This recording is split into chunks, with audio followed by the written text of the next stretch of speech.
Millionaire leaves his jewelry box, open to trap his maid. What she did next left him in tears. Daniel Reeves had built an empire from nothing, a self-made millionaire with sharp instincts and a reputation for being ruthless in business. The kind of man who could read people's intentions before they even spoke, who never made a deal without knowing every angle, every risk, every possible betrayal. But success had come with scars that never quite healed. His business partner had embezzled hundreds of thousands, nearly destroying everything he'd built. His fiancée had walked out the moment his company faced trouble, straight into the arms of his wealthiest competitor. Everyone he'd ever trusted had betrayed him, so Daniel stopped trusting altogether. He hired people, paid them well, but watched them constantly, waiting for the inevitable moment when they'd show their true colors. When Clara Bennett walked into his mansion for her interview, Daniel saw exactly what he expected. A young woman in her mid-20s, soft-spoken and polite to the point of suspicion. Too kind, too respectful, too perfect. Which meant she was hiding something, because everyone was. For 3 months, Clara cleaned his home with quiet efficiency, never complaining, never asking for advances on her salary, never lingering in rooms she wasn't supposed to be in. But Daniel didn't believe in saints.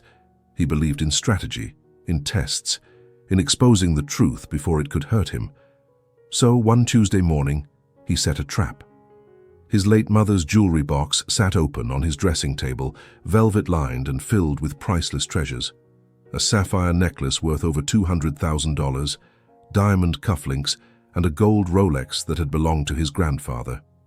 He left it there deliberately, carelessly, like he'd forgotten to close it, then went to his office, pulled up the hidden camera feed and waited. Waited to catch Clara doing what everyone eventually did, taking what wasn't theirs, proving she was just like the rest. What he saw instead destroyed every wall he'd ever built, and left him sobbing at his desk like a man who'd just remembered what it felt like to be human. Before we begin, drop a comment and let us know where you're watching from and what time it is. And if you believe in genuine goodness, hit that subscribe button and turn on notifications. We share powerful stories about integrity, redemption, and unexpected love every single week. Now, let's get into it. Daniel Reeves sat in his home office, a room most people never saw, staring at an array of monitors that displayed every corner of his mansion. 6 screens showed different angles: the foyer, the main staircase, the kitchen, the living areas, and most importantly, the private spaces where people thought they were alone. This wasn't paranoia, Daniel told himself. This was protection, learned wisdom purchased with betrayal and loss. He'd installed the surveillance system 5 years ago, right after Marcus Thompson, his business partner, his friend since college, the man who'd been best man at his almost wedding, had stolen nearly $400,000 from their company. Daniel had trusted Marcus completely, which made the betrayal cut deeper than any knife could. They'd built Reeves Industries together, staying up late strategizing, celebrating victories, weathering storms as a team. Or so Daniel had thought. The truth came out during a routine audit that Daniel almost hadn't ordered. Marcus had been siphoning money for 18 months, creating fake vendors, inflating expenses, pocketing the difference. When confronted, he hadn't even had the decency to look ashamed, just shrugged and said, "You would have done the same if you'd thought of it first." That casual cruelty, the assumption that everyone was equally corrupt, had shaken Daniel more than the actual theft. He'd pressed charges, won the case, recovered most of the money, but lost something more valuable: the ability to believe in friendship. Marcus went to prison for 3 years, and Daniel rebuilt the company alone, more successful than before, but infinitely lonelier. He hired employees now, not partners, paid them well, treated them fairly, but never let them close enough to hurt him. Then came Vanessa, 3 years ago. She'd seemed different, a corporate lawyer he'd met at a business conference, intelligent and ambitious in her own right, someone who didn't need his money because she made plenty herself. They'd dated for a year before he proposed, and for those 12 months, Daniel had felt almost human again. She'd laughed at his jokes, challenged his ideas, made his enormous house feel less empty. The engagement lasted 4 months before his company hit a rough patch.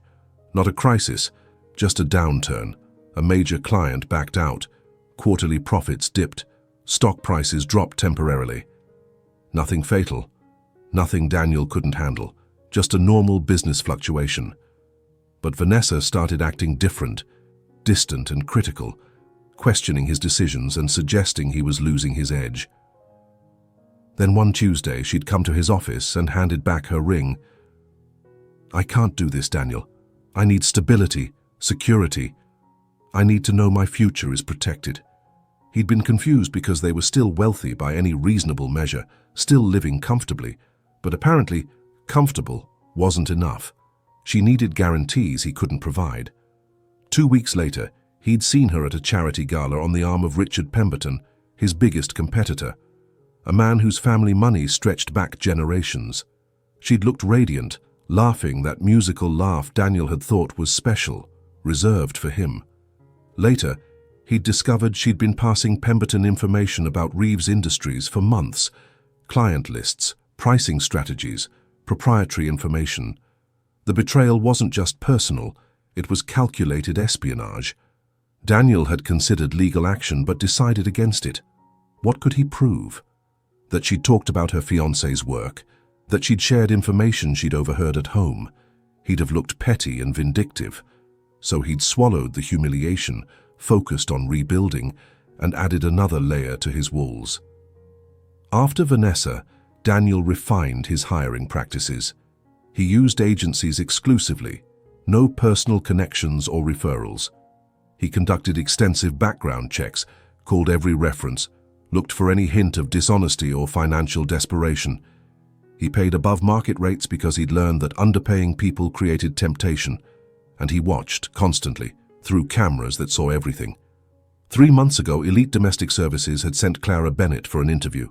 She'd arrived exactly on time, not early enough to seem desperate or late enough to suggest disrespect. She'd worn a simple navy dress, modest but clean, her resume listing 5 years of housekeeping experience at various private homes. Her references were glowing, responsible, trustworthy, quiet, efficient. Too perfect, Daniel had thought immediately.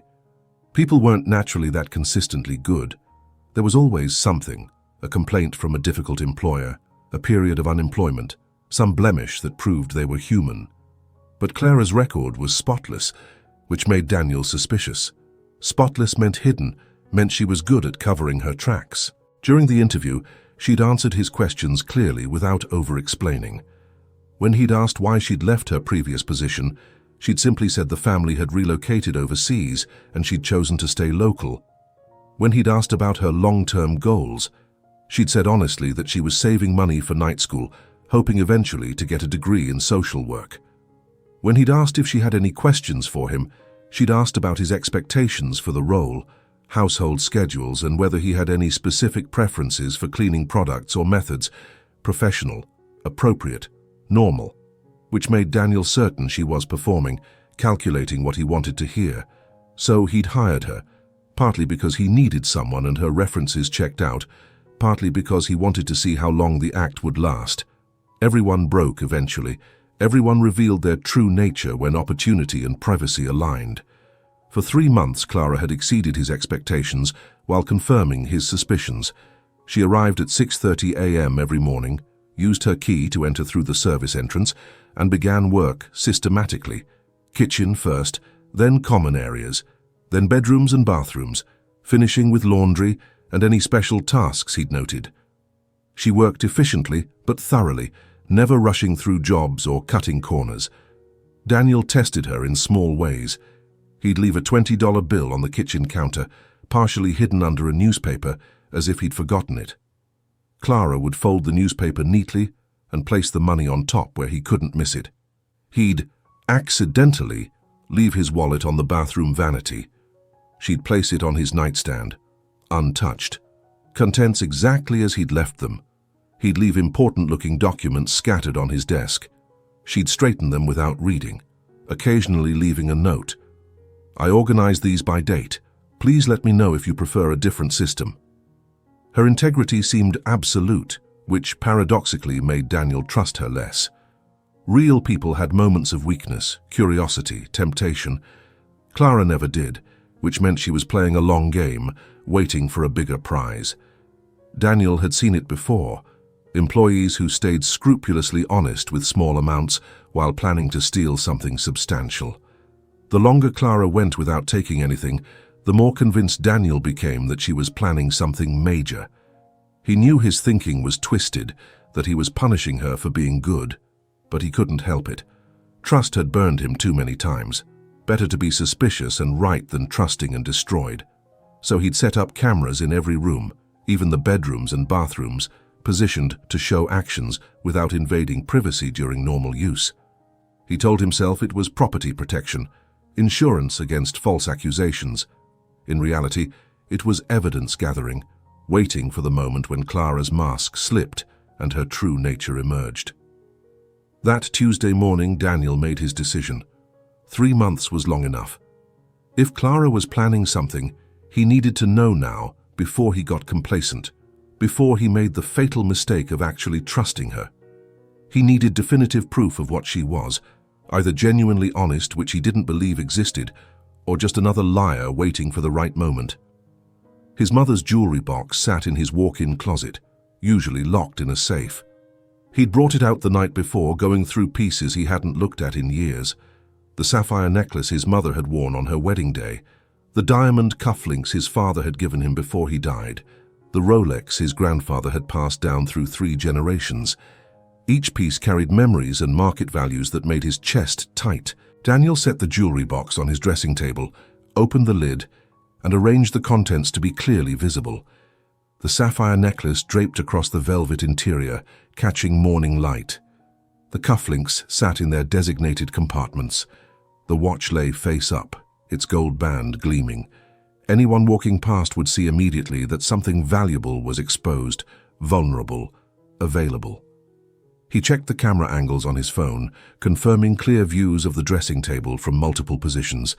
Then he placed a small lamp nearby to ensure proper lighting, no shadows that might obscure Clara's actions. Everything was perfect, a trap baited with treasures and ready to spring. Daniel left his bedroom at 6:15 a.m. before Clara's arrival. He went to his office, closed the door, and pulled up the security feed on his computer. 6 monitors became 12 as he expanded the bedroom views, wanting every possible angle. His coffee sat untouched beside him, his morning emails ignored. All his attention focused on those screens, waiting for 6:30. Clara's car pulled into the service entrance at exactly 6:28 a.m., just like always.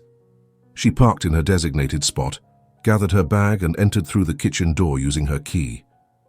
Daniel watched her put her lunch in the refrigerator. She always brought her own food, never ate his, and changed from street shoes into soft-soled work shoes that wouldn't scuff his floors. She started in the kitchen as usual, wiping down counters that were already clean, loading his breakfast dishes into the dishwasher, checking that coffee supplies were stocked. Her movements were practiced, efficient, economical.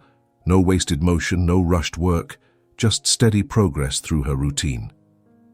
Daniel's heart rate increased as she finished the kitchen and moved toward the bedrooms. This was it, the moment that would prove what she really was. His hands clenched on his desk as Clara climbed the main staircase, carrying her cleaning supplies in an organized caddy. She entered the guest rooms first, making beds that hadn't been slept in, dusting surfaces that weren't dirty, maintaining his home to standards he'd set. Then she approached his bedroom. Daniel leaned closer to the monitors, his breath shallow. Clara knocked lightly on his door. She always knocked even though she knew he wasn't there, a courtesy he'd noticed but never acknowledged. Getting no response, she entered slowly, looking around as if expecting him to materialize. She worked methodically, stripping his bed and putting on fresh sheets with perfect hospital corners, fluffing pillows, smoothing the duvet. She moved to the bathroom, cleaning the shower he'd used that morning, wiping down the sink and mirror, replacing towels. Efficient, professional, thorough. Then she walked toward the dressing area. Daniel held his breath. This was the moment. This was when she'd see the jewelry box, sitting there open and inviting, filled with treasures worth more than she made in years. This was when he'd finally see the truth.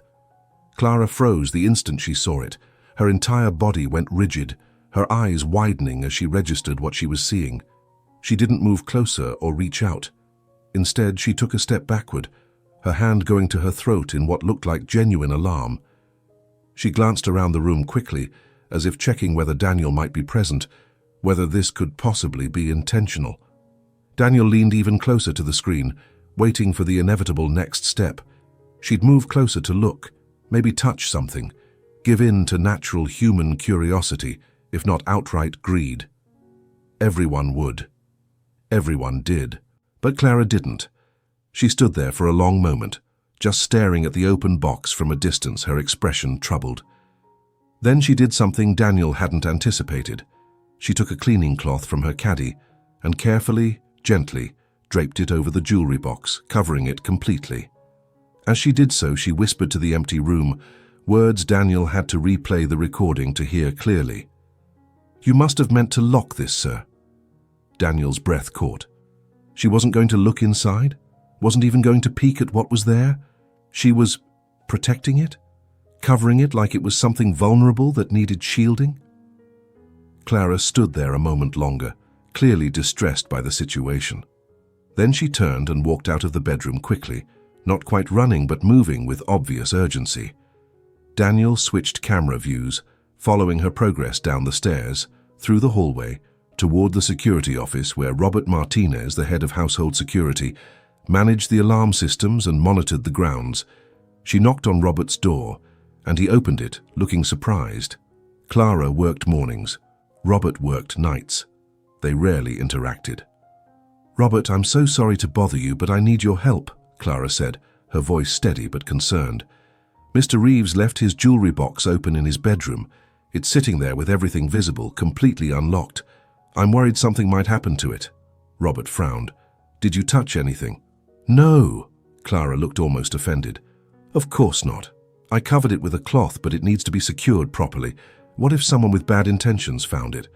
What if something went missing and Mr. Reeves thought, I just think it needs to be locked away immediately." Robert studied her face, seeming to measure her sincerity. Most people wouldn't bother reporting it. They'd just ignore it and pretend they never saw it. "How could I ignore it?" Clara asked, genuinely confused. "It's my job to protect Mr. Reeves's home, not just clean it. What kind of person would I be if I saw something valuable left vulnerable and did nothing?" Robert nodded slowly. "All right. Let me grab my keys. I can secure it in the bedroom safe until Mr. Reeves gets home." "Thank you," Clara said, relief evident in her voice. "I've been so worried since I saw it." Daniel watched them walk back upstairs together, Robert carrying his massive keyring, Clara explaining exactly where the jewelry box was and that she'd covered it but hadn't moved it or looked inside. They entered his bedroom and Robert carefully uncovered the box, checked its contents against a mental inventory, then locked it in the bedroom safe that only he and Daniel could access. "All secure," Robert told Clara. "I'll let Mr. Reeves know when he returns." "Thank you so much," Clara said. "I was so afraid something might happen to it." They left the bedroom together, Robert returning to his quarters, Clara going back to her cleaning with visible relief. She finished the rest of her tasks normally, completed her shift at 2:01 p.m. and left without ever mentioning the jewelry to Daniel, probably assuming Robert would handle it. Daniel sat at his desk staring at the monitors long after Clara had driven away. His hands were shaking. His face was wet. He raised a hand to his cheek and realized he was crying, tears streaming down without him even noticing. She hadn't touched it, hadn't even looked inside, had protected it, worried about it, made sure it was secured, had done exactly the right thing, the honest thing, the thing that never occurred to her not to do. For 3 months, Daniel had been watching Clara, waiting for her to fail his tests, prove herself corrupt. And all that time she'd been passing tests she didn't even know she was taking, being honest simply because that's who she was, not for reward or recognition, just because it was right. And he'd trapped her, set her up, tried to catch her in wrongdoing she'd never considered, tested someone who'd done nothing but serve him faithfully and well. The shame was crushing, overwhelming, more painful than any betrayal he'd ever experienced. Because this time he was the betrayer. He was the one who'd acted with malice and suspicion. He was the one who'd tried to destroy something good. Daniel put his head in his hands and cried harder than he had since his mother's funeral. Cried for the man he'd become, the walls he'd built, the way he'd let past pain poison present possibilities. Cried because Clara Bennett had shown him something he'd stopped believing existed. Genuine, uncalculated, unperformed integrity. She could have taken anything, could have pocketed one small piece, and he never would have known which item was missing from a collection he hadn't inventoried in years. Could have looked inside, satisfied curiosity, told herself it wasn't really stealing if she didn't touch. But she hadn't. Because some things aren't meant for me, she'd said. My job is to protect, not to take. Those words echoed in Daniel's mind as he sat in his office, surrounded by monitors that suddenly felt like prison walls, watching an empty house that cost millions but felt worthless. He'd spent years protecting his wealth from people who might steal it, and in the process he'd nearly missed the most valuable thing he'd encountered in a decade, a person worth trusting. He didn't know what to do with this realization, how to move forward, how to acknowledge what had happened without confessing his own cruel test. But he knew one thing with absolute certainty. He couldn't let Clara keep working as his maid. Not after this. Not after she'd proven herself more honorable than anyone in his life. He just had to figure out what to do instead. Have you ever misjudged someone based on past pain? Drop a comment and share your story. The next morning, Daniel woke up before his alarm, having barely slept. He'd spent the night replaying the footage, watching Clara's response over and over, torturing himself with his own cynicism. He'd seen her alarm when she noticed the open jewelry box, her careful avoidance of even looking too closely, her immediate priority to protect something that didn't belong to her. He'd also called Robert late last night, asking casually if anything unusual had happened. Robert had mentioned Clara's concern about the jewelry box, praising her thoroughness and integrity. Most staff would have just left it alone, maybe mentioned it in passing later, but Miss Bennett seemed genuinely distressed that it might be vulnerable. She's a good one, Mr. Reeves. A good one? Yes, she was. And Daniel had tried to trap her like an animal. He dressed carefully that morning, choosing a less formal suit, trying to appear approachable instead of intimidating. He wasn't sure what he was going to say, but he knew he needed to talk to Clara, needed to somehow address what had happened without revealing the depths of his own manipulation. Clara arrived at exactly 6:30, as always. Daniel waited until she'd finished the kitchen and was heading upstairs before he intercepted her in the hallway. "Clara, could you come to my office for a moment?" She stopped immediately, her expression going carefully neutral, though he saw a flicker of worry in her eyes. "Of course, Mr. Reeves. Did I do something wrong?" "No," he said quickly. "Nothing wrong. I just need to speak with you." She followed him to his office, her posture perfect but tense. She sat in the chair he gestured to, hands folded in her lap, waiting. Daniel sat across from her, suddenly unsure how to begin. How did you confess to testing someone? How did you admit you'd been watching their every move, waiting for them to fail?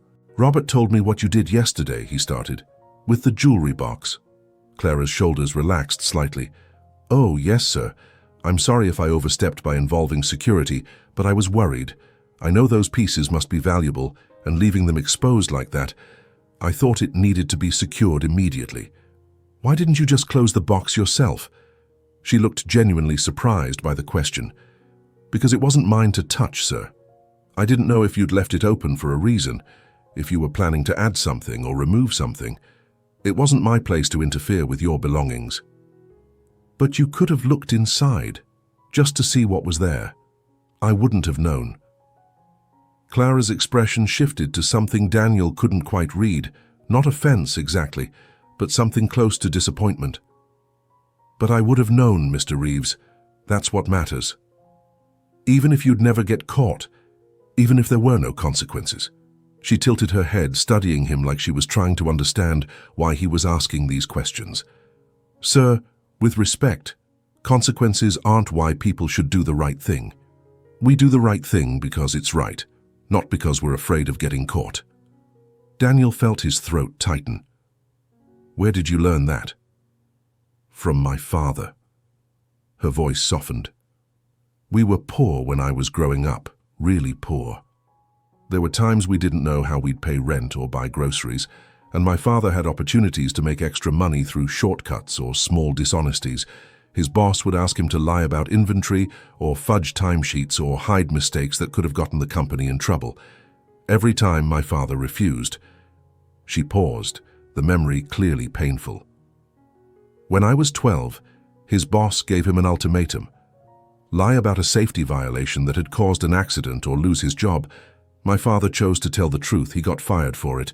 We lost our apartment, had to move in with my aunt in a rough neighborhood, struggled for 2 years while he found new work. Daniel listened, transfixed by the quiet dignity in her voice. I asked him once if he regretted it, if he wished he'd just lied so we could have kept our home, and he said something I've never forgotten. Clara, you can lose money, lose jobs, lose houses. But once you lose your integrity, you can't get it back. And without that, you're just existing, not living. Her eyes met Daniel's directly. So no, Mr. Reeves, I wouldn't have looked in your jewelry box, even if I knew I'd never get caught. Because I would know, and I'd have to live with myself. Daniel couldn't speak for a long moment. When he finally found his voice, it was rough with emotion. Your father sounds like an extraordinary man. He is. He works as a janitor now at a hospital. It doesn't pay much, but he says he sleeps well at night because his conscience is clear. She smiled slightly. Money doesn't buy peace of mind, he always says. Only right living does that. Daniel leaned back in his chair, feeling the weight of his own choices pressing down on him. Here was a woman who'd grown up in poverty, who'd watched her family suffer because her father chose integrity over comfort, and she'd learned the lesson so well that even when temptation was literally laid out before her, she didn't waver. While Daniel, who'd grown up with enough and built an empire, had become so twisted by wealth that he couldn't recognize goodness when it served him coffee every morning. Clara, I need to tell you something. He took a breath, unsure how much to reveal. That jewelry box wasn't left open by accident. Her brow furrowed slightly. Sir, I left it open deliberately. I wanted to see what you would do. The silence that followed felt endless. Clara's expression shifted from confusion to understanding to hurt, and Daniel watched it all, feeling smaller by the second. You were testing me, she said quietly. It wasn't a question. Yes. Because you thought I would steal from you. Yes. She stood slowly, her movements careful and controlled. I see. And did I pass your test, Mr. Reeves? The formality in her voice, the distance she'd suddenly created, cut deeper than any anger could have. Clara, no, I understand. Her voice was steady, but he could see her hands trembling slightly. You're a wealthy man. You've probably been stolen from before. It makes sense that you'd be cautious. She paused, swallowing hard. I just wish you'd asked me instead of tricking me. You're right. I should have. I'm sorry. May I go now? I still have the upstairs bathrooms to clean. Actually, no. Please sit down. There's more I need to say. Clara hesitated, then sat back down, her posture rigid. Daniel chose his next words carefully. I've been betrayed by people I trusted. My business partner stole from me. My fiancée left me for a competitor and fed him proprietary information. Other employees, people I thought were loyal, took advantage of opportunities when they presented themselves, so I stopped trusting anyone. I started testing everyone. That must be exhausting, Clara said softly. Living like that. It is. It's lonely and exhausting, and it's turned me into someone I don't particularly like. He met her eyes. But watching you yesterday, seeing you protect my property like it was your own, seeing you do the right thing when you thought no one was watching, Clara, you reminded me that good people still exist, and I can't let you keep working as my maid. Her face fell. You're firing me. No. God, no. I'm promoting you. She blinked. What? I want you to be my personal assistant. Help me run my business, manage my schedule, be part of my team. You'd have a real salary, benefits, opportunities for growth. Mr. Reeves, I clean houses. I have a high school diploma and no business experience whatsoever. I wouldn't even know where to start. I can teach you business. I can't teach integrity, and that's what I need most. He leaned forward. Clara, in 3 months of working here, you've never asked for special favors, never cut corners, never done anything that made me doubt your character. That's rarer than you think. That's valuable. But people will think. People will think whatever they want to think. I've spent years caring too much about what people think, and it's made me miserable. I'd rather have someone trustworthy beside me than worry about gossip. Clara was quiet for a long time, her mind clearly working through the implications. Can I ask you something honestly? Of course. Why do you really want to do this? Is it guilt? Because you tested me and feel bad about it? Daniel appreciated the directness. Partially, yes. I do feel guilty. But mostly it's because I've realized something important. I've been so focused on protecting myself from dishonest people that I've missed the opportunity to actually work with honest ones. You passed a test you didn't know you were taking, Clara. But more importantly, you did it for the right reasons. Not to impress me or earn a reward, but because that's who you are. That's the kind of person I want in my life. She studied him carefully. What if I make mistakes? What if I'm not good at it? Then we'll figure it out together. I'd rather work with someone honest who makes mistakes than someone competent who lies. Clara took a deep breath. Okay, I'll try, but Mr. Reeves, I need you to know something. What's that? If you ever test me again, if you ever try to trick me or trap me or manipulate me into proving my character, I'll resign immediately. I won't work for someone who doesn't trust me. The condition was delivered calmly but firmly, and Daniel felt a surge of respect for this woman who'd grown up poor but hadn't learned to be small or deferential.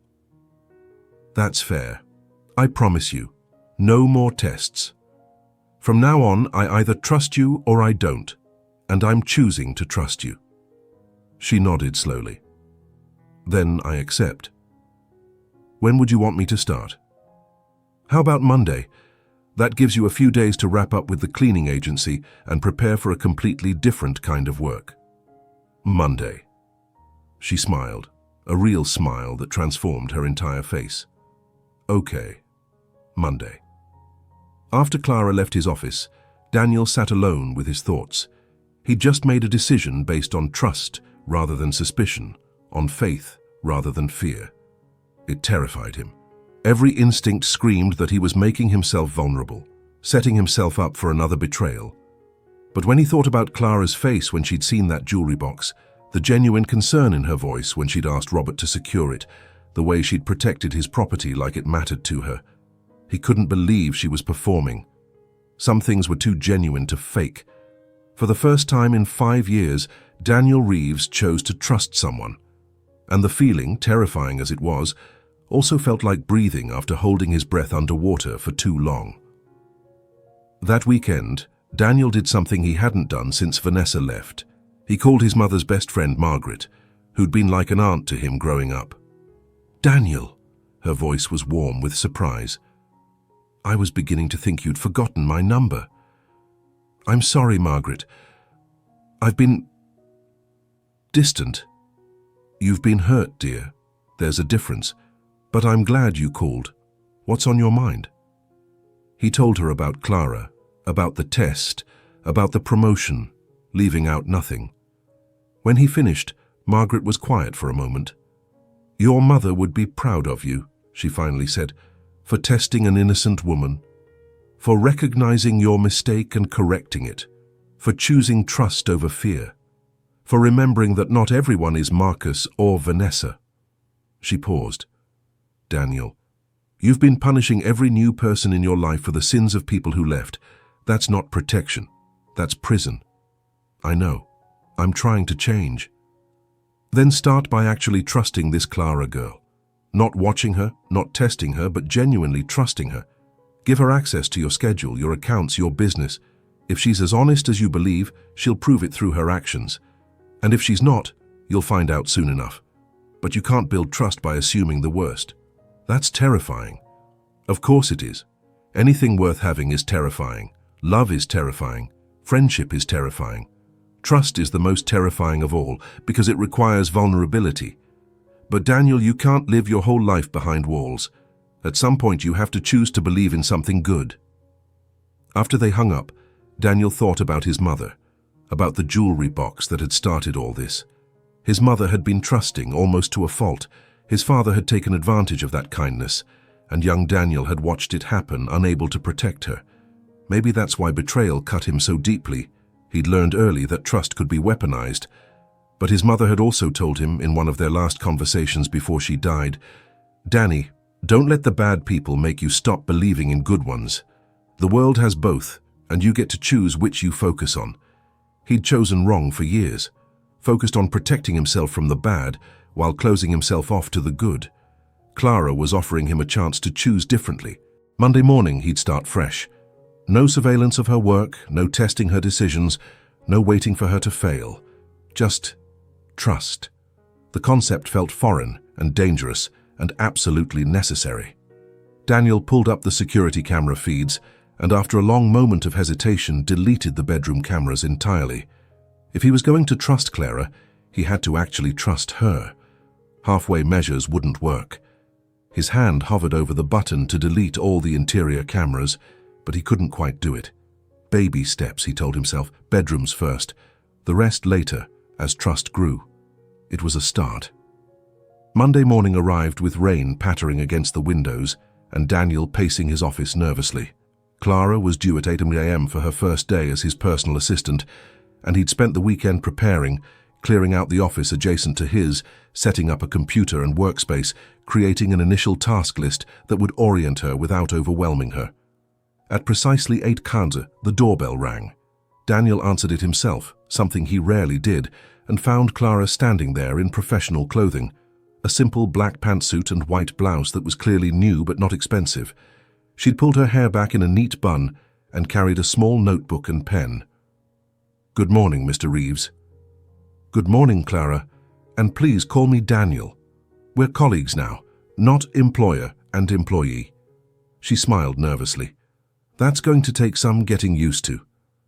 He showed her to her new office and watched her face transform as she took in the space, windowed, bright, equipped with everything she'd need. "This is mine. All yours. Computer, phone, filing system, everything. I'll show you how it all works." They spent the morning going through basics, how his calendar system worked, who his key contacts were, what his typical day looked like, how to prioritize tasks. Clara took notes constantly, asking smart questions, admitting freely when she didn't understand something. "I don't know what a quarterly earnings call is," she said at one point. "Should I?" Daniel appreciated the honesty. "I'll explain it. It's when publicly traded companies report their financial results to shareholders every 3 months. We're private, so we don't do them, but some of our clients do." "Okay, and what's an NDA?" "Non-disclosure agreement, a contract that says you won't share confidential information." "Will I need to sign one?" "Eventually, yes, but not today. Today is just about learning the basics." By lunchtime, Clara's notebook was filled with notes, and Daniel could see the exhaustion creeping in, not from lack of interest, but from information overload. "Let's break for lunch. There's a good sandwich place nearby if you want to get out of the office." They walked to the small deli 3 blocks away, Daniel noticing how Clara took in everything, the route, the neighboring businesses, the rhythm of the area. She ordered a simple turkey sandwich while he got his usual roast beef, and they sat at a corner table away from the lunch rush. "How are you feeling?" Daniel asked. "Overwhelmed?" "Completely," she admitted with a laugh, "but also excited. This is so different from anything I've ever done." "You're doing well, better than well, actually. You ask good questions and you're not afraid to admit what you don't know. That's more valuable than you realize." Clara picked at her sandwich. "Can I ask you something personal?" "Of course." "Why did you really give me this chance?" "I keep thinking there must be more to it than what you've said." Daniel set down his sandwich, considering how honest to be. "The truth? Watching you protect my jewelry box made me realize I've been looking at the world wrong. I've been so focused on protecting myself from dishonest people that I stopped seeing honest ones. You didn't just pass my test, Clara. You reminded me that integrity still exists, and I needed that reminder more than I needed another employee who was just competent. That's a lot of pressure to put on one person. I'm not asking you to be perfect or to save me from my cynicism. I'm just asking you to be yourself, the same person who covered that jewelry box and called security. If you can do that, we'll be fine." She nodded slowly. "Okay, I can do that." The first 2 weeks were a baptism by fire. Clara worked 12-hour days, arriving early and leaving late, determined to prove she deserved the opportunity Daniel had given her. She learned the business software, memorized client names and preferences, studied Daniel's previous correspondence to understand his communication style, and slowly began managing his calendar and correspondence with increasing confidence. Daniel watched her progress with a mixture of satisfaction and guilt. Satisfaction because she was exceeding his expectations, asking intelligent questions, catching details he'd missed, bringing a fresh perspective to problems he'd been solving the same way for years. Guilt because he could see the exhaustion in her face, the way she rubbed her temples when she thought he wasn't looking, the coffee cups that multiplied on her desk as the days wore on. "Clara, go home," he told her, one Thursday evening at 7:30 p.m., finding her still at her desk reviewing client files. "You've been here since 7 this morning." "I just want to finish this analysis you asked for," she said without looking up. "I'm almost done. It can wait until tomorrow. You need rest." She finally looked up and he saw the determination in her eyes. "Mr. Reeves, Daniel, I know people are watching me. Your other staff, your business associates, everyone who knows you promoted a housekeeper to be your assistant. They're waiting for me to fail to prove I don't belong here. I can't give them that satisfaction." Daniel sat down across from her. "Who said anything about you not belonging?" "No one has to say it. I see it in their faces. The way your accountant looked at me when you introduced us, like I was a joke. The way your lawyer asked if I'd be taking minutes during our meeting, assuming I was just a secretary. Even Robert, who's always been kind, asked if I was sure I knew what I was getting into. And what did you tell him? That I was terrified, but I wasn't going to let fear stop me from trying." She closed her laptop. "But they're right to be skeptical. I don't have an MBA from Harvard. I don't know business theory or corporate strategy. All I have is a willingness to work hard and learn fast." "That's more than most people have," Daniel said quietly. "Clara, I've worked with people who had every credential, every advantage, every opportunity. And you know what most of them lacked? Genuine care. They cared about their careers, their compensation, their advancement. But they didn't care about the work itself or the clients or building something meaningful. You care. I see it in how you triple-check client emails, how you research background information on people before meetings, how you stay late, not because I asked, but because you want to understand. Is caring enough? It's a foundation. The rest we can build." He stood. "But you can't build anything if you burn out in the first month. So go home. Take tomorrow off. Rest, recharge, and come back Monday ready to learn, not exhausted from trying to prove yourself." Clara hesitated, then nodded. "Okay, thank you." As she gathered her things, Daniel added, "And Clara, those people waiting for you to fail, they're going to be disappointed." Monday morning brought a new challenge. Daniel had a meeting with Marcus Chen, his former assistant who'd been demoted 6 months ago after Daniel caught him in several small lies. Nothing criminal, just inconsistencies about completed tasks, exaggerated reports, and taking credit for work others had done. Marcus had been moved to a junior analyst position with reduced pay and responsibility, and he'd been bitter ever since. The meeting was ostensibly about Marcus's current projects, but Daniel suspected it was really about Clara. Office gossip traveled fast, and Marcus would have heard about the promotion of Daniel's former housekeeper. Marcus arrived exactly on time, impeccably dressed as always, his smile not quite reaching his eyes. "Good morning, Mr. Reeves." "Marcus, have a seat." Daniel gestured to the chair across from his desk. "How are the client retention reports coming?" "Almost finished. I should have them to you by Wednesday." Marcus glanced toward Clara's office, visible through the glass wall. "I see you have a new assistant. What happened to the temp agency? I hired someone permanent. Clara Bennett. She's working out very well. Clara Bennett. Marcus repeated the name like he was trying to place it. Wasn't she your housekeeper? She was. Now she's my personal assistant. Marcus's eyebrows rose, his surprise poorly concealed. That's quite a career leap. Does she have business experience I'm not aware of? She has something more valuable than experience, integrity and a willingness to learn. I've found those qualities matter more than an impressive resume. Of course. Marcus's tone suggested he found this absurd. Well, I'm sure it's been an adjustment for both of you. Going from cleaning houses to managing a corporate office is quite different.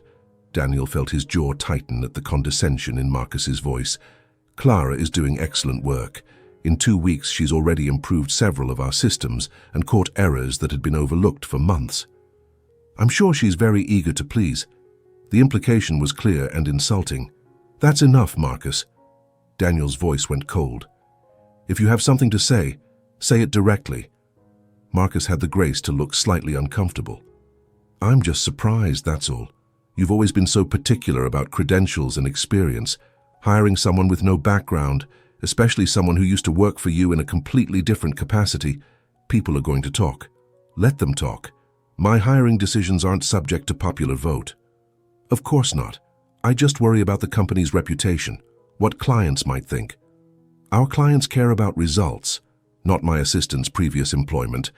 And frankly, Marcus, given that you're here because you repeatedly misrepresented your own work, I'm not particularly interested in your opinion on hiring practices. The words landed hard, and Marcus's face flushed. Understood. Is there anything else, or can I get back to those reports? The reports. And Marcus. If I hear you've been spreading gossip about Clara or undermining her position in any way, we'll be having a very different conversation about your future here. Am I clear? Crystal clear, Mr. Reeves. After Marcus left, Daniel sat for a moment, his hands clenched on his desk. He'd seen that look before, the mixture of resentment and superiority, the assumption that Clara's promotion was based on something other than merit. It made him furious, partly because it was insulting to Clara, partly because it reflected his own past prejudices. How many times had he dismissed people based on their backgrounds, their lack of prestigious credentials, their unconventional paths? A knock on his door interrupted his thoughts.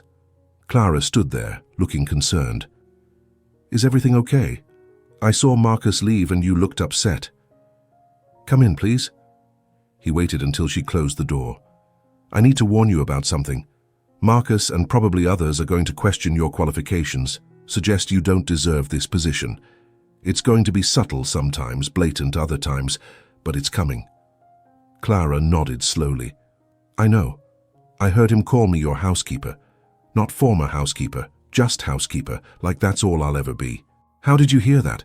She gave him a wry smile. My office shares a ventilation system with yours. Sound carries. She sat down.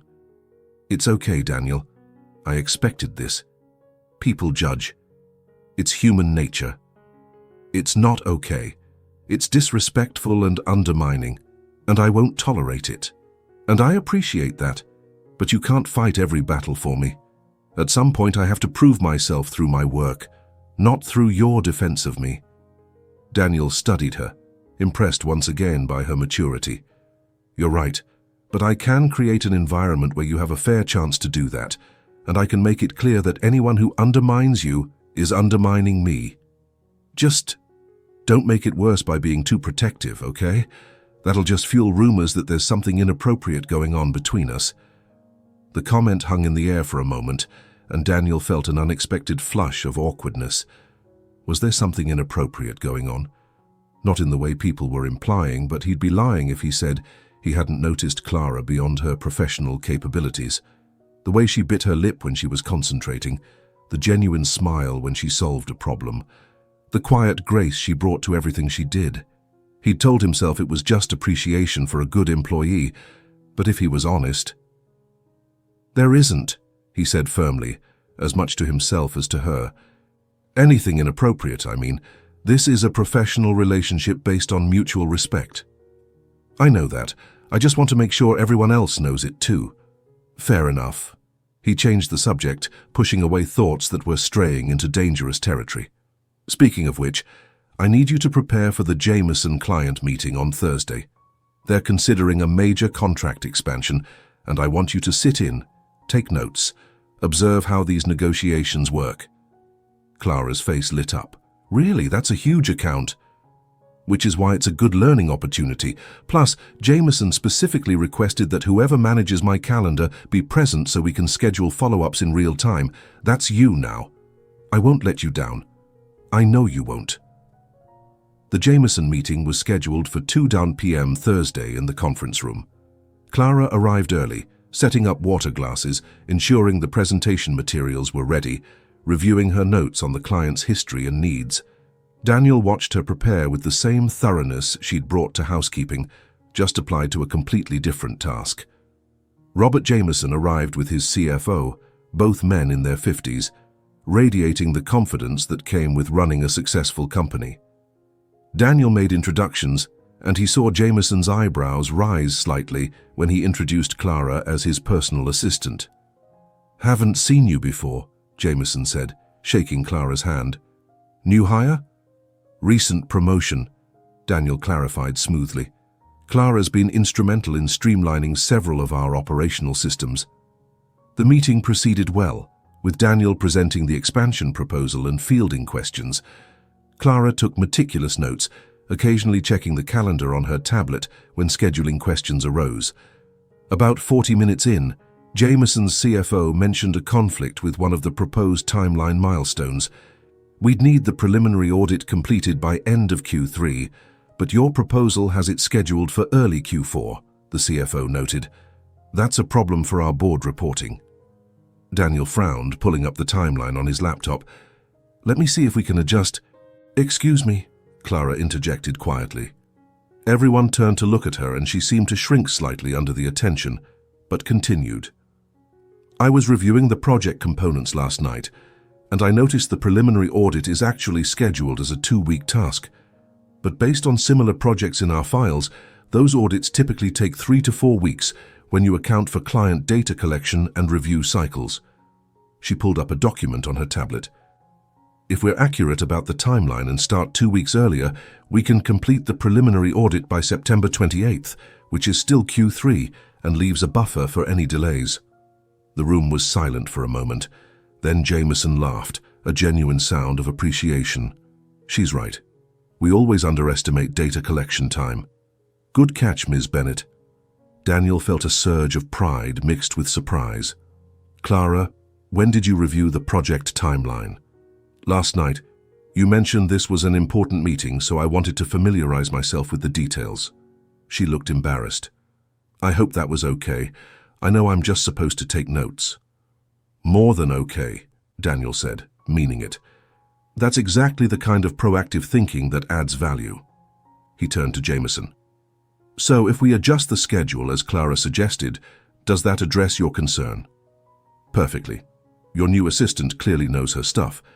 The meeting concluded successfully, with Jameson signing off on the expanded contract.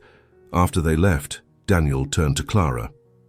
"You stayed late last night reviewing project files for a meeting you weren't even sure you'd participate in?"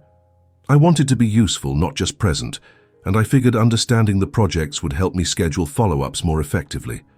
She paused. "Was it wrong?" "I didn't access anything confidential." "It wasn't wrong, it was impressive. You potentially just saved us from a timeline disaster that could have damaged a key client relationship." Daniel shook his head, smiling. "And you were worried about not having business experience." Clara's cheeks flushed with pleasure at the praise. "I just applied common sense. You've been very transparent about how things work, so I could see the logical issues." "Common sense isn't as common as you'd think. Most people don't look beyond their immediate responsibilities." He made a decision. "I'm giving you access to all current project files, not just schedules but full details. If you're going to catch issues like that, you need complete information." "Daniel, that's a lot of trust." "Yes, it is, and you've earned it." If you've ever been underestimated because of where you came from, drop a comment and share your story. And if this is resonating with you, please hit that like button. Word of Clara's contribution to the Jameson meeting spread through the office, and Daniel noticed the subtle shift in how people treated her. Some staff became more respectful, asking her opinion on scheduling matters, treating her like a legitimate colleague. Others, like Marcus, became more resentful, their pleasantries dripping with condescension. 2 weeks after the Jameson meeting, Daniel overheard a conversation in the break room. He'd gone to refill his coffee and heard voices around the corner, Marcus and Jennifer, one of the junior accountants. "I'm just saying it's suspicious," Marcus was saying.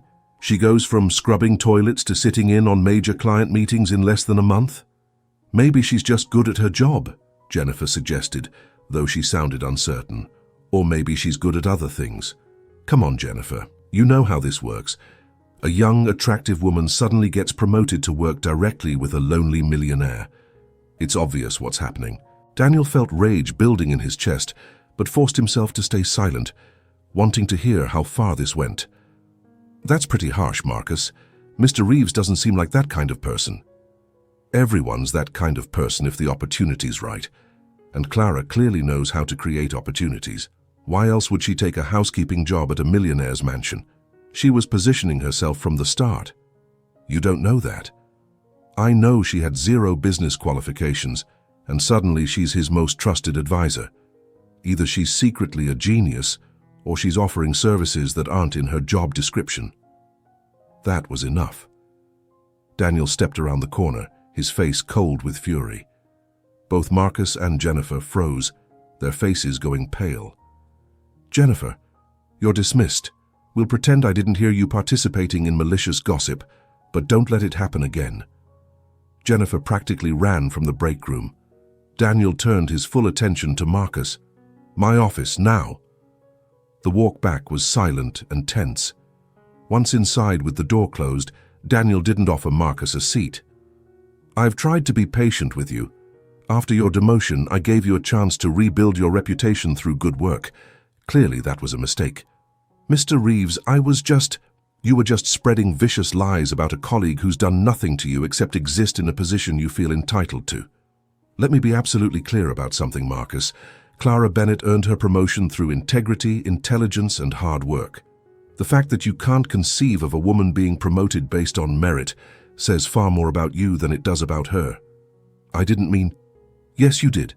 You meant to undermine her, to plant seeds of doubt, to make her job harder, because you're bitter about your own failures." Daniel's voice was ice cold. "You're fired, effective immediately. HR will contact you about exit procedures. Security will escort you out." Marcus's face went from red to white. "You're firing me over gossip?"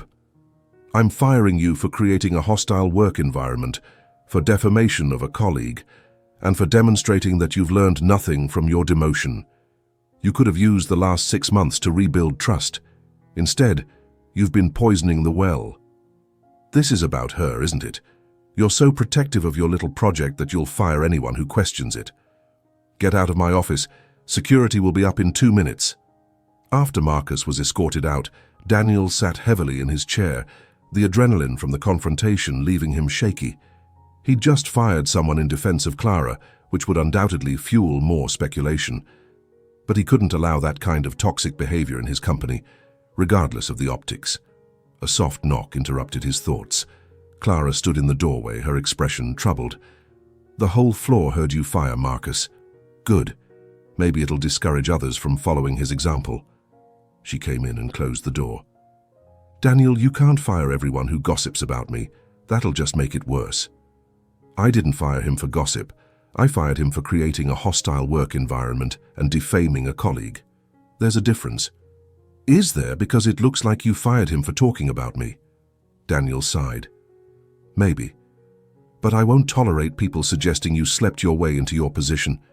That's not just insulting to you. It's insulting to me and my judgment."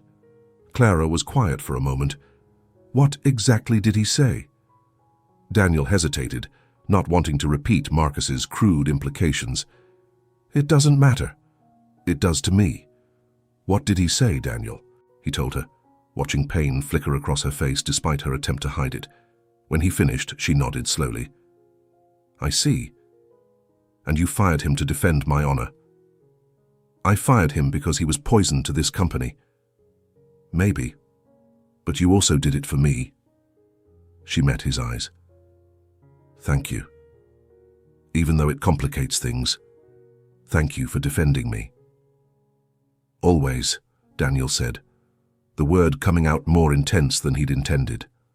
The moment stretched between them, charged with something neither was ready to name. Finally, Clara stepped back. I should get back to work. The Henderson proposal needs review before tomorrow. Right, of course. After she left, Daniel sat in his office trying to identify what he was feeling. Protectiveness, certainly. Clara had been attacked unfairly and he'd responded. Professional solidarity. No good manager tolerates staff undermining each other. But underneath that was something else, something that had been growing since the day he'd watched her cover his jewelry box and call for security. Something that had intensified as he watched her tackle new challenges with determination and grace. Something that made firing Marcus feel less like protecting an employee and more like protecting someone No, he couldn't go there. Clara worked for him. She depended on him for her livelihood.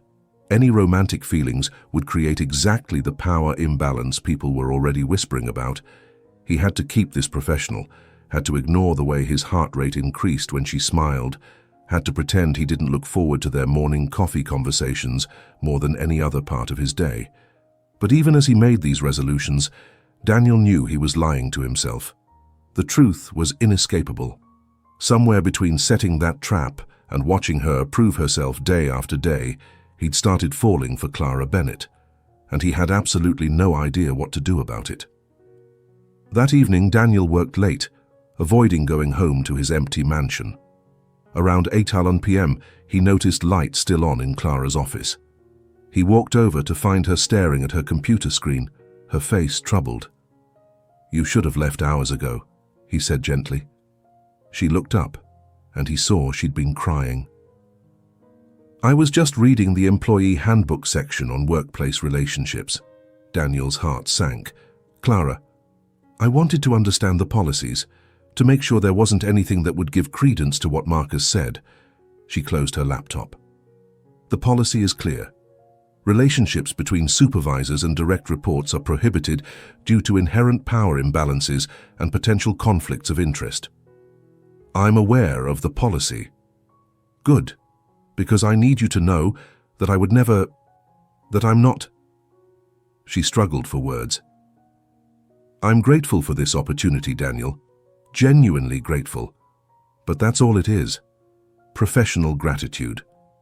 I would never try to manipulate or use our working relationship for personal gain. I know that. Do you? Because sometimes when we're talking or working late together, I worry that you might think."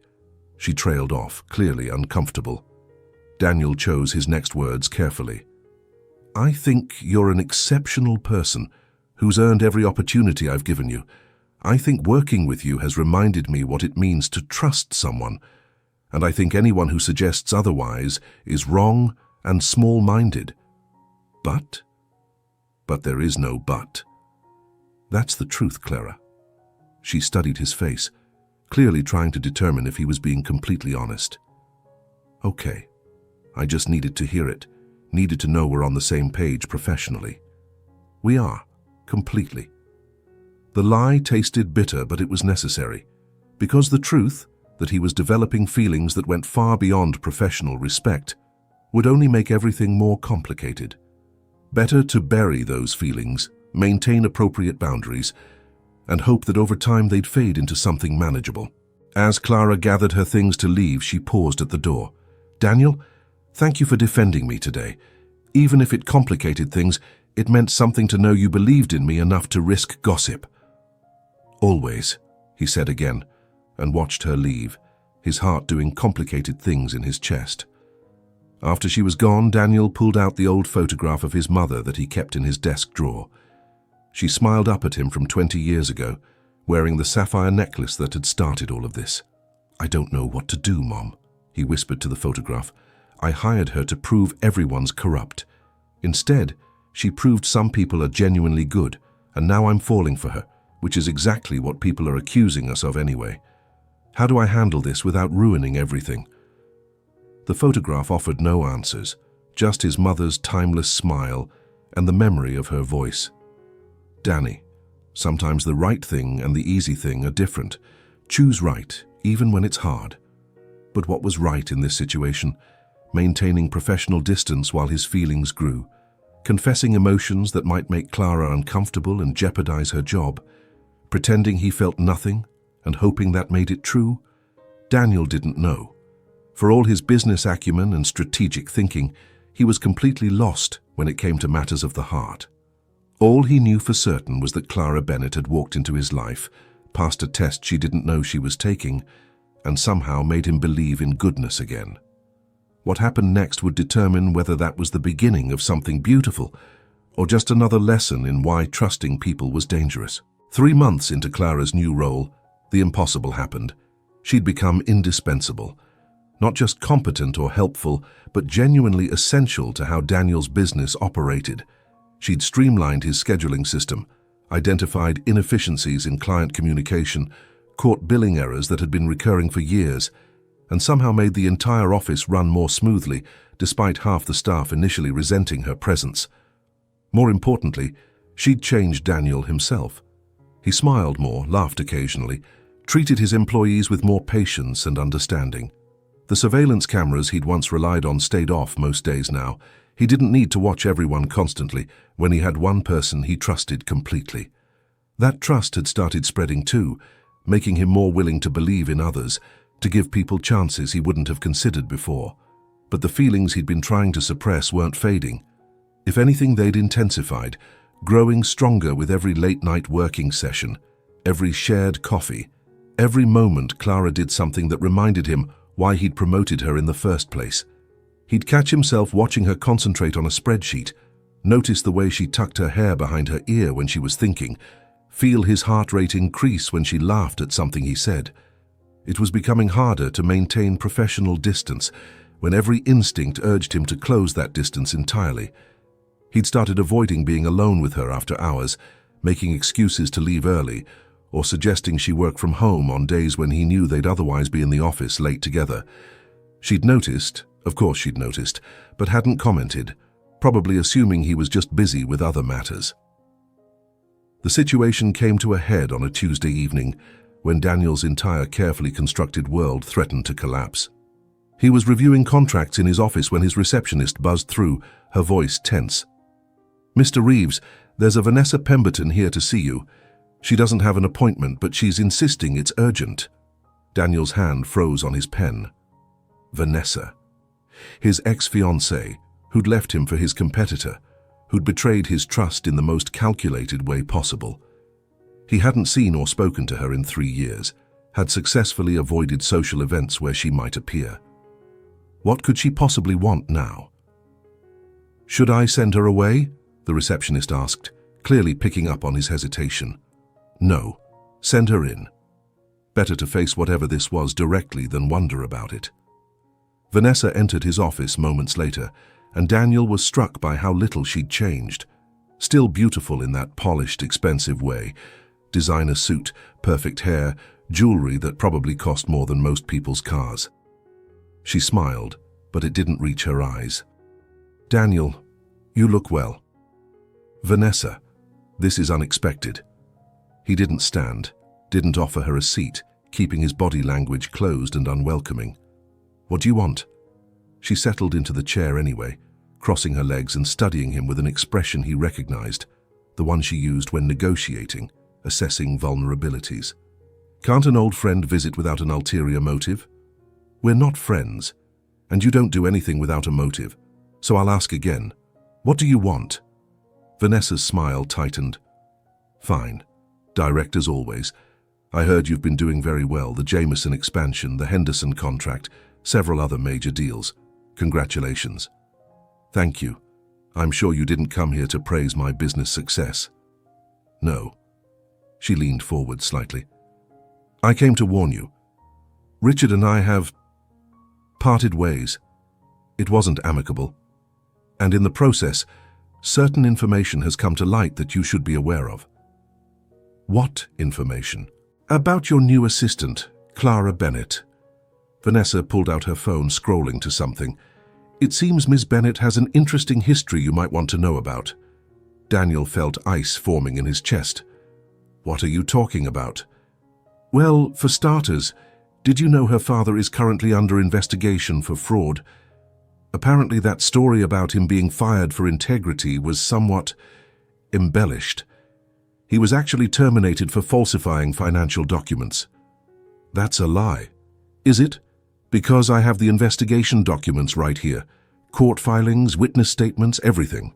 She held up her phone. Your paragon of virtue comes from a family of criminals, Daniel. How's that for integrity?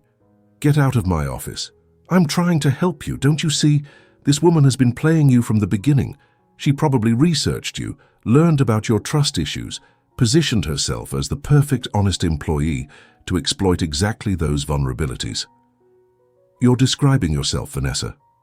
That's what you did. She had the grace to look slightly uncomfortable. Maybe I made mistakes. Maybe I handled things poorly when we were together. But I'm here now trying to prevent you from making a bigger mistake. This woman has more integrity in her little finger than you have in your entire body, Daniel said, his voice deadly calm. And I don't know what game you're playing or why you're really here, but I'm not interested. Whatever information you think you have about Clara is either wrong or deliberately twisted. Now get out before I have security remove you. Vanessa stood slowly, her expression hardening. You're making a mistake, Daniel. You always were too trusting of the wrong people. No, I used to be too trusting of people like you. People who see kindness as weakness and honesty as something to exploit. Now please leave before I do something we'll both regret. After she left, Daniel sat in his office, hands trembling with rage and something else, fear. Not that Vanessa's accusations were true, but that they would poison what he'd built with Clara, that doubt would creep in and destroy the trust they'd established. He'd spent years building walls against betrayal, had finally started taking them down, and here was Vanessa trying to rebuild them with lies and manipulation. He needed to talk to Clara, needed to tell her what Vanessa had said, needed what? To warn her, to reassure himself, to confess feelings he'd been suppressing for months. A knock on his door interrupted his spiral. Clara stood there, her expression concerned. Your receptionist said Vanessa Pemberton was here. Are you okay? Daniel looked at this woman who'd somehow become the center of his world in just a few months, who'd reminded him that goodness existed, who made him want to be better than his worst instincts. And he made a decision. Close the door. We need to talk. Clara sat across from him, tension evident in her posture. What did she want? To poison me against you. She claimed to have evidence that your father is under investigation for fraud, that your entire family history is a lie designed to manipulate me. Clara's face went pale. My father, Daniel, that's not... I know it's not true. I didn't believe her for a second. But there is something I should tell you. Clara's voice was quiet, pained. About my father. Daniel felt his stomach drop. What? The story I told you was true. He did get fired for refusing to lie for his boss. But what I didn't mention is what happened after. He struggled to find work for 2 years, got desperate, made some bad decisions, took a loan from the wrong people, tried to pay it back by cutting corners. Nothing violent, nothing that hurt anyone directly, but he did falsify some documents to secure a business loan. She was crying now, tears streaming down her face. He was caught, prosecuted, did 6 months in a county jail. That was 10 years ago. He's been clean ever since, working honest jobs, paying restitution, rebuilding his life. But yes, technically my father has a criminal record. And I didn't tell you because I was ashamed and scared you'd think I was like him, that I'd make the same mistakes under pressure. Daniel absorbed this, his mind working through implications. Is he currently under investigation? What? No. He finished his restitution 5 years ago. Whatever Vanessa told you, if there's a current investigation, it's fabricated. That's what I thought. Daniel came around his desk, kneeling beside her chair. Clara, look at me. She did, her eyes red from crying. Your father made a mistake when he was desperate. He paid for it, learned from it, and has spent a decade proving he's changed. That doesn't change who you are or what you've demonstrated to me every single day for the past 4 months. But I lied by omission. I should have told you about his record. Why? So I could judge you for something that happened when you were a teenager? So I could hold your father's desperate mistake against you? He took her hands. Clara, I set a trap for you to prove you were dishonest. I tested you because I assumed everyone was corrupt. If anyone should be ashamed of their past behavior, it's me. That was different. No, it wasn't. We both have complicated pasts. We both come from imperfect families. The question isn't where we came from. It's who we choose to be now. And you've chosen to be honest, hard-working, and kind even when it would be easier to be something else. That's what matters. Clara pulled one hand free to wipe her eyes. Why are you being so understanding about this? Because I've realized something important over the past few months. Daniel took a breath, knowing he was about to cross a line he couldn't uncross. I care about you, Clara. Not just as an employee or colleague. I care about you as a person. Your happiness, your well-being, your success. And somewhere along the way, that caring became something more. She went very still. Daniel, I know this is inappropriate. I know I'm your boss, and there's a power dynamic, and 100 reasons why I shouldn't be saying this. But I can't keep pretending I feel nothing when I feel everything. Watching you walk into my office every morning is the best part of my day. Working late with you is better than any social event I've attended. You've changed my entire world, Clara, and I don't want to go back to who I was before you were in it. I don't know what to say. You don't have to say anything. I needed you to know, that's all. I needed you to understand that Vanessa's attempt to turn me against you failed completely, because my feelings for you aren't based on your background or your father's past. They're based on watching you be extraordinary every single day. Clara was crying harder now, but she was also smiling. You're an idiot, you know that? Excuse me? You think I've been working 12-hour days just because I love spreadsheets? You think I stay late every night because I'm passionate about filing systems? She laughed through her tears. Daniel, I've been falling for you since you gave me a chance no one else would have, since you defended me to your staff, since you trusted me with your business and your vulnerability. Daniel felt his heart stop. What are you saying? I'm saying I care about you too, more than I should, more than is probably wise, but I can't help it. You see me, Daniel, really see me, not my past or my mistakes or where I came from, but who I actually am. Do you know how rare that is? So what do we do? Daniel asked, barely daring to hope. The employee handbook prohibits relationships between supervisors and direct reports. Then I quit. What? No, not working for you, just reporting to you. Restructure my position so I report to someone else. Your CFO, your operations director, whoever makes sense. Remove the direct supervisory relationship so there's no policy violation. But I need you working with me, and I'll still work with you. Just technically for someone else. She took his face in her hands. Daniel, if you think I'm walking away from you because of a policy technicality, you haven't been paying attention. I'm not going anywhere unless you want me to. I definitely don't want you to. He covered her hands with his. But I need to know this isn't gratitude or obligation. I need to know you want this for the right reasons. I want this because when you look at me, I feel seen. When you trust me, I feel capable. When you defend me, I feel valued. That's not gratitude, Daniel. That's... I don't know what to call it, but it feels like the beginning of something real. Love, Daniel said quietly. I think it's called love. And I think I've been falling into it since I watched you protect my jewelry box like it mattered more than your own curiosity. Clara's smile was radiant. You're really going to tell our future children that we fell in love because I didn't steal your mother's necklace? Future children?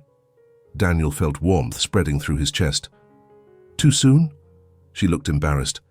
Sorry, I sometimes get ahead of myself. He kissed her, cutting off her apology, pouring months of suppressed feelings into the contact. She responded immediately, her hands moving to his hair, pulling him closer. It wasn't their first kiss. That honor would always belong to this moment, but it felt like a beginning, a promise, a future neither had dared imagine just months ago. When they finally pulled apart, Both were breathless and smiling. "So we're doing this?" Clara asked. "Despite the complications and the gossip and everything else?" "We're doing this, but properly.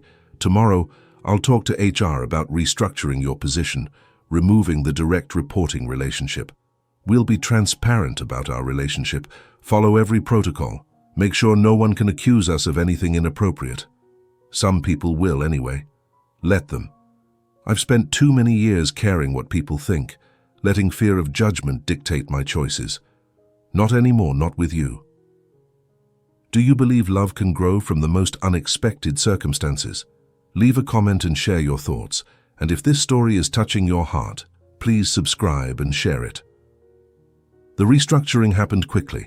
Clara was moved to report to Daniel's CFO, Sarah Martinez, who'd been with the company for 8 years and had the authority and respect to make the arrangement work. She kept her office next to Daniel's, continued working on the same projects, maintained all her responsibilities, just with a different chain of command for policy purposes. The announcement of their relationship was made at a company-wide meeting, delivered with transparency and professionalism. Daniel explained the restructuring, confirmed that Clara's promotion had been based on merit demonstrated over months of exemplary work, and made it clear that anyone with concerns should address them directly rather than through gossip. The reaction was mixed. Some employees were genuinely happy, having watched Clara earn her position through hard work. Others were skeptical, convinced this proved their suspicions about impropriety. A few were openly hostile, including some who'd been hoping for their own advancement. But Daniel had learned something important from Clara. You can't control what people think, only what you do. And what they did was prove, day after day, that their relationship was built on mutual respect, genuine affection, and shared values, rather than manipulation or exploitation. 6 months after they officially started dating, Daniel took Clara to dinner at an upscale restaurant downtown. She'd grown more comfortable in his world by then, no longer intimidated by expensive venues or wealthy company, though she still preferred small, authentic places to pretentious establishments. Over dessert, Daniel pulled out a small velvet box. Clara's eyes widened. "Daniel, before you panic, this isn't what you think." "Well, not exactly." He opened the box to reveal not a ring but a key. "This is to my house. I want you to move in with me." Clara stared at the key. "You want me to live with you? I want to wake up next to you every morning. I want to come home to you every evening. I want to build a life with you, Clara, not just a relationship we squeeze into the spaces between work and sleep. But your house is enormous. I'd get lost in all those rooms. Then we'll find a different house, something that feels like ours, not just mine, something we build together." He took her hand. "I'm not asking you to move into my life as it exists. I'm asking if we can create a new life together, one that's ours, that reflects both of us, that's built on honesty and trust and love." Clara's eyes were shining with tears. "Yes, absolutely yes. But Daniel, there's something I need to tell you first." His stomach clenched. "What?" "My father wants to meet you. He knows we're together, knows you promoted me, and he's protective. Wants to make sure you're treating me right, that I'm not being taken advantage of." Daniel relaxed, even smiled. "Of course he does. He loves you. When can I meet him?" "This weekend. I warned him you might be busy." "I'm never too busy for this. Your family matters, Clara. They're part of who you are." That Saturday, Daniel drove with Clara to her father's small apartment on the other side of town. The neighborhood was working class, the building older but well-maintained, a far cry from Daniel's mansion, but somehow warmer and more welcoming. Michael Bennett answered the door, and Daniel saw immediately where Clara got her quiet dignity. He was in his late 50s, wearing work clothes even on his day off, his handshake firm and his eyes assessing. "Mr. Reeves, thank you for coming.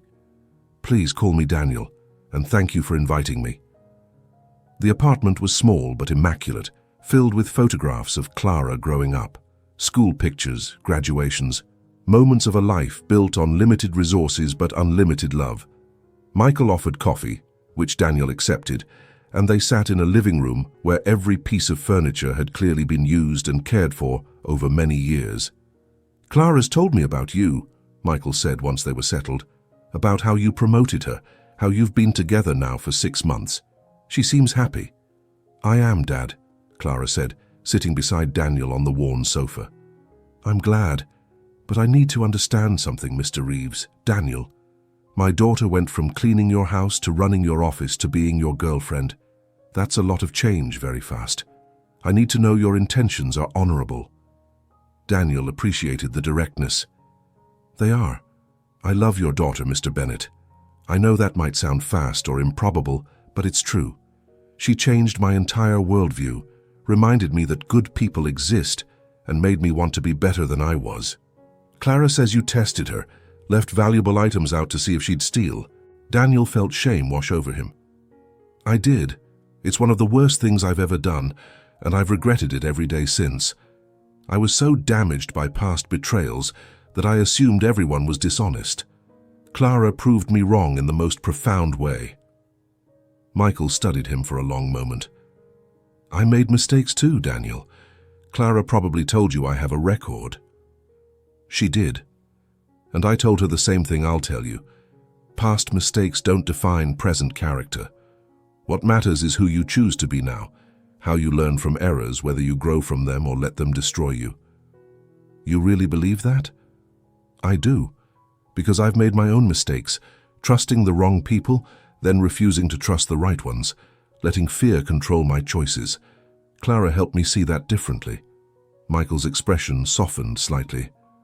She's special, my Clara. Always has been. Even when we had nothing. When I was in jail and she was just a teenager trying to hold everything together, she never compromised her principles. Never took shortcuts, even when shortcuts would have been easier. I know. That's one of the things I love most about her. Then you understand that if you hurt her, you'll answer to me. I don't care how much money you have or how successful you are.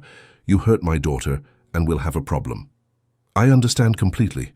And I promise you, Mr. Bennett, I would rather hurt myself than hurt Clara. Michael stood, extending his hand. Then you have my blessing. Not that Clara needs it. She's her own woman and always has been. But for what it's worth, you have it. The handshake felt like acceptance, like crossing a threshold into something important. Later, as they drove back to Daniel's house, Clara was quiet, her hand in his. Thank you, she finally said. For what? For respecting my father, for not judging him for his past, for seeing him the way I do as someone who made a mistake but has spent years making it right. He loves you. That's obvious in everything he does. How could I judge that? Clara leaned her head on his shoulder. I love you, Daniel Reeves.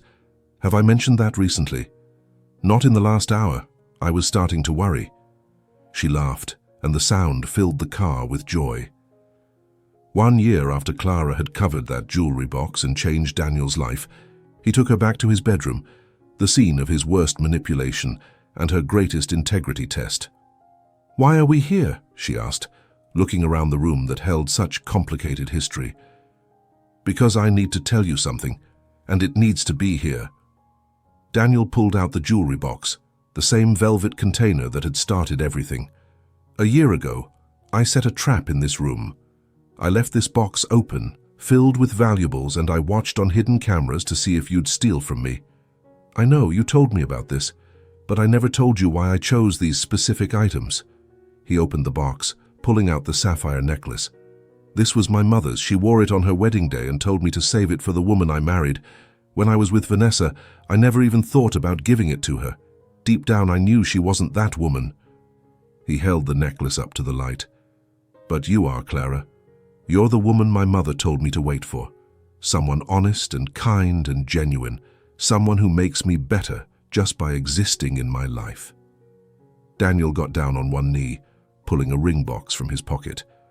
I'm not just asking you to move in with me. I'm asking you to marry me, to build a life with me, to be my partner in everything. Business, life, love, all of it. Clara's hands flew to her mouth, tears already streaming down her face. You saw the best in me when I showed you the worst. You trusted me when I didn't trust you. You proved that integrity exists in a world where I'd stopped believing it. Clara Bennett, will you marry me? Yes, she sobbed, nodding frantically. Yes, of course, yes. Daniel slipped the ring onto her finger, a simple, elegant diamond that suited her perfectly, then stood and fastened the sapphire necklace around her neck. My mother would have loved you. She would have said I finally got something right. I wish I could have met her. She'd say the same thing I'm thinking right now. I'm the luckiest man alive. They held each other in that room where trust had been tested and proven, where manipulation had given way to honesty, where the worst of intentions had somehow led to the best of outcomes. 2 years after their wedding, Daniel and Clara stood in the living room of their new home, not Daniel's old mansion, which they'd sold, but a smaller, warmer house they'd chosen together. It was still substantial because Daniel's wealth meant it could be, but it was filled with pieces Clara had selected, art from her favorite local artists, furniture that was comfortable rather than just expensive. Their daughter, Hope, named for what they'd found in each other, played on the floor with blocks, her dark curls and serious expression so much like her mother that Daniel sometimes had to catch his breath. I've been thinking about something, Clara said, watching their daughter stack blocks with determined concentration. What's that? That jewelry box that started everything. What should we do with it? Daniel smiled. I have an idea. He pulled out the velvet box, now resting in their safe, and showed it to Hope. See this, sweetheart. This box taught Daddy an important lesson. Hope looked up with curious eyes. What lesson? That testing people doesn't prove they're trustworthy. Trusting them does. And that sometimes the best things in life come from taking a chance on someone good. He pulled out the sapphire necklace, the same one Clara had protected without knowing its value, the same one she now wore on special occasions. When you're old enough, this will be yours. And I'll tell you the story of how Mommy's integrity changed Daddy's whole life. Clara came to stand beside him, wrapping her arms around his waist. We should probably leave out the part where you set a trap for me. No, that part stays. It's important. Daniel looked at his wife, at their daughter, at the life they'd built from the most unlikely beginning. Because it shows that even our worst moments can lead to our best ones if we're willing to learn from them.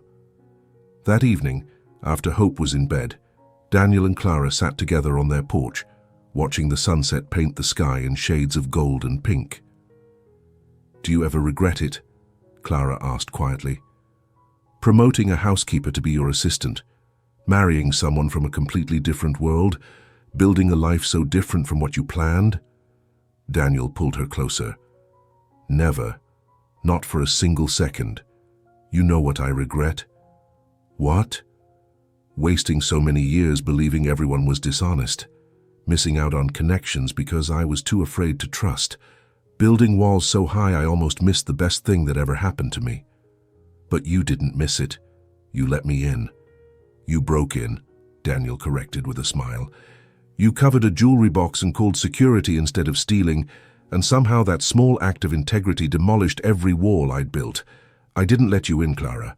You showed me that the walls were the problem, not the solution. She tilted her head up to kiss him. I love you, Daniel Reeves, even though you're occasionally dramatic. I love you too, even though you refuse to let me be dramatic. They sat together as darkness fell. Two people from different worlds who'd found common ground in honesty, trust, and the belief that some people really were worth the risk. Daniel kept it there as a reminder of integrity, of trust, of the day a housekeeper taught a millionaire what real wealth looked like, and below it, he'd added his own note.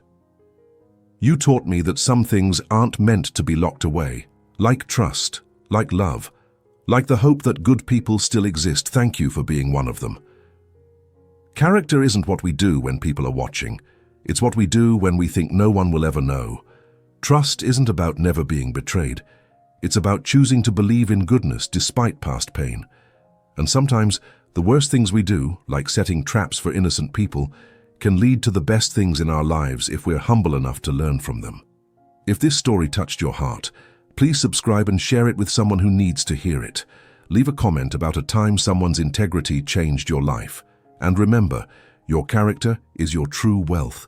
Everything else is just temporary. Thank you for watching.